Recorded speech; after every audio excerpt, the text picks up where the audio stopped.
Welcome to the shop, my friend Steve here at SKS Props, and in today's video I'm putting together the time detention collar from the new series on Disney Plus, Loki. Now with a lot of the builds that I do when I make them before the series really comes out, this may not be 100% accurate, but it's good enough for cosplay. And the great thing about it is it's made almost completely out of my HD foam with a few found objects, so it's not really all that heavy or cumbersome. It's really great for a casual cosplay or a group of time distortions walking around a convention. So I want to show you what it takes to put this collar together. Let's go ahead and get started.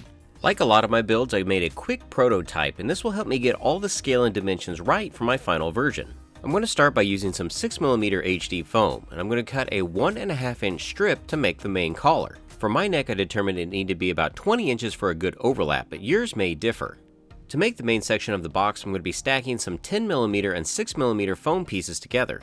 This adhesive is generously brushed onto all foam pieces in 2 light layers.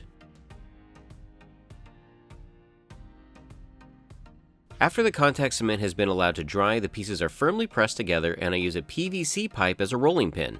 I can now mark on the foam the scale of these blocks, and I use a utility knife to cut them out. If you notice, the top is slightly smaller than the bottom, that way we can add some details to the sides. To create the little cylinders on the interior, I'm going to be using some 10mm HD foam round dowel. The dowel itself is cut down with a utility knife, and then these small sections can be glued into place using some Bob Smith super glue. Now you can see here that I left a gap on the front and the sides and less of a gap on the back. The top of the box can now be glued on with some super glue and pressed into place. Because these 10mm dowels are a little bit bigger than I need, I cut away the excess on the back side. This will be covered up with some 2mm foam later on. To create the enclosure details on the front and the sides, I first made some templates out of Bristol board. These were then transferred onto some 2mm foam with a pencil and then carefully cut out. Adhesive is added to the front and the bottom 2 corners, and the front detail can be pressed into place. Now as you can see, there's some excess material and a slight overhang. This is trimmed back with some scissors to make room for the side pieces. The side details are also glued on and trimmed to fit, and then I can make the piece that goes along the back wall. And this is where having a mock-up really comes in handy, because I can see all those issues that I might have ahead of time. To make this little ledge detail that wraps around the top, I cut a small strip of 2mm foam. A little bit of super glue is added to the piece, and the small strip can be wrapped around the top. I made a slightly larger strip out of 4mm foam and then glued that directly under the strip that's already there. Going back to my 2mm foam, I can now cut a small rectangular that would cover up all the seams along the top. I also cut an additional rectangular of 2mm foam to cover up the seams along the bottom of the control box. This piece is slightly smaller to give it a ridge detail, and then I glued in another 4mm piece around the bottom. Any extra material is wrapped around to the back side, and then I cut away the excess with some scissors. There's one more rectangle on the bottom of this control box, and I cut that out of some 4mm foam. I'm constantly checking how it stacks up to the box that I made as a prototype. Using a smooth sanding drum, I can now knock down all the edges on the control box and the collar. The pieces now get a light heat treatment with a heat gun, and this helps seal off all the pores and round over the sections that have been sanded. Now like I had mentioned in the beginning, this box may not be 100%, but it's good enough for cosplay. Using a large hole punch, I cut a circle out of some 2mm foam. This is going to be the detail ring on the front of the box surrounding the LED light. This circle can now be glued into place, and notice that I marked the middle so I could drill it out. Using a Forstner bit, I drill through the middle of that circle detail as well as into the box. This space will house the LED and the diffuser. To secure the collar, I'm going to be using some adhesive back Velcro. Small strips are cut and put into place, and I add a little bit of Bob Smith super glue to the back side just to give it that double adhesive method. Some 1-inch nylon strapping is going to wrap around the outside of the collar to match the show. To adhere the strap to the foam, I use some hot glue in the middle and use some super glue along the perimeter. The hot glue should give it enough flex that by opening and closing the collar, the adhesive won't crack.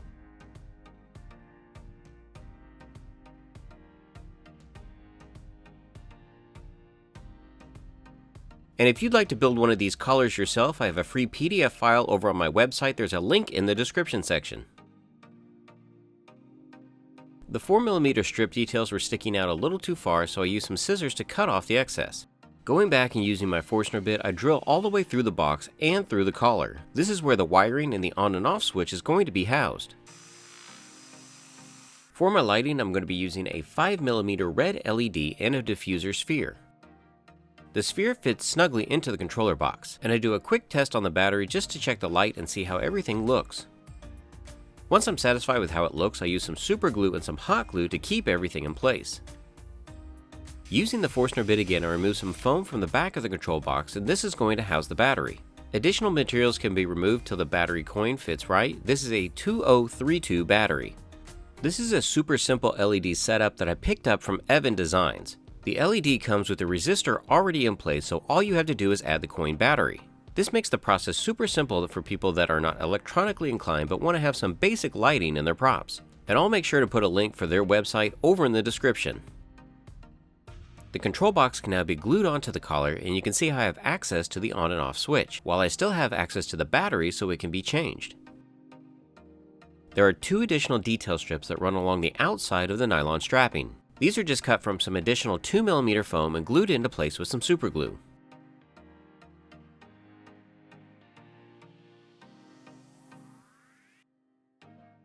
After the ends have been cleaned up, you can see how this gives a nice edge detail to the overall piece. To give this prop a more authentic look, I'm going to be hand stitching, so I press a rolling stitch guide into the foam. This leaves a slight depression where I can then go back with a pencil and make the holes more noticeable.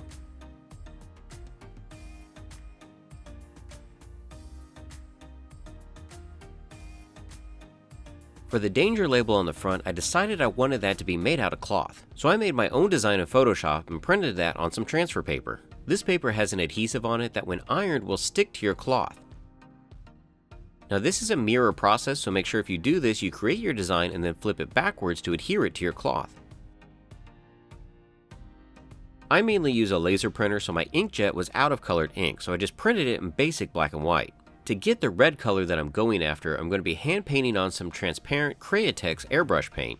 Now this was a time-consuming process, but it was easier than going and buying a $60 cartridge for one project.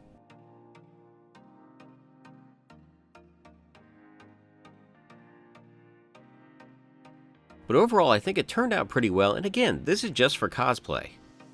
Because I'm going with some mixed media on this prop, I'm going to be hand painting on my primer. In this case, I'm using the FX brand clear primer. This way I could brush the primer directly onto the foam and not have it mess with any of the nylon.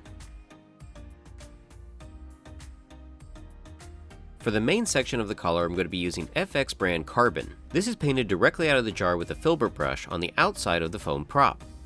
This paint does dry fairly quickly, but if you need to speed it up, you could always use a hairdryer.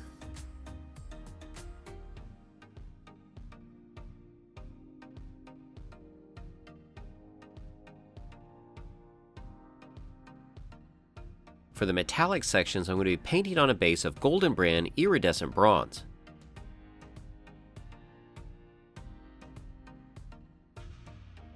This paint is carefully applied onto the ribbing strips on the nylon and to the control box itself. While the iridescent bronze is drying completely, more carbon is applied to the top and bottom of the control box.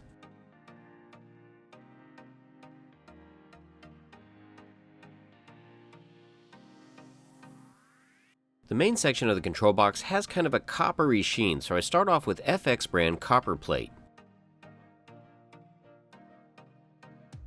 Now this paint was a little too thin and not dark enough for my liking, so I mixed in with it some Liquitex Heavy Body Burnt Sienna. This gave me the darker color that I wanted, but it still had that coppery sheen.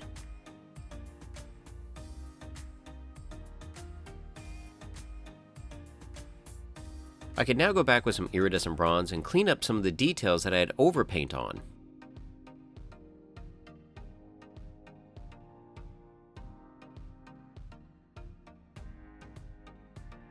For the detailed dowels on the inside of the box, I'm going to start off with Vallejo brand gunmetal. This is applied with a small detail brush horizontally as just a metallic base. I could then go in with Vallejo brand silver and really pop out some of the cylindrical details. Small details like this, I figured it'd be easier to paint them on rather than make small slits in the foam.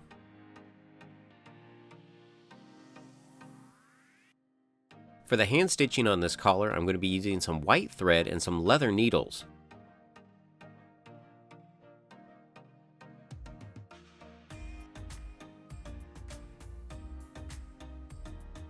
This was also a time-consuming process, but because it is a smaller prop, I think it's cool to see all these different textures that make it up.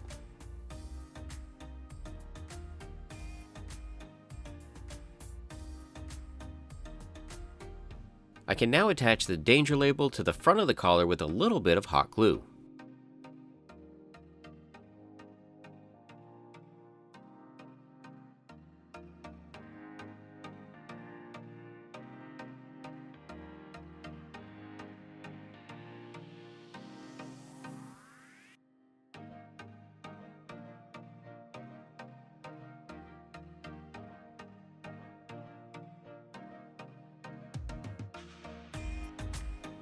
So I thought I was done with this build, but I was re-watching Loki and I noticed at the front of this piece there's a little transmitter. And so that's the great thing about prop making in general. You can go ahead and manipulate or change or add to props you've already completed. So let's go ahead and add the transmitter.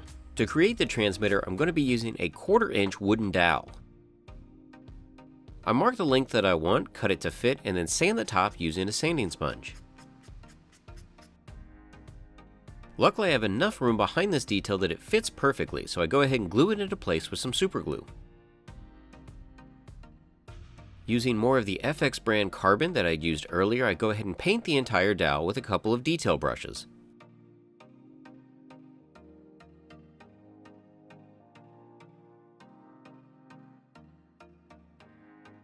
And after my mistake had been corrected, I can now call this collar complete.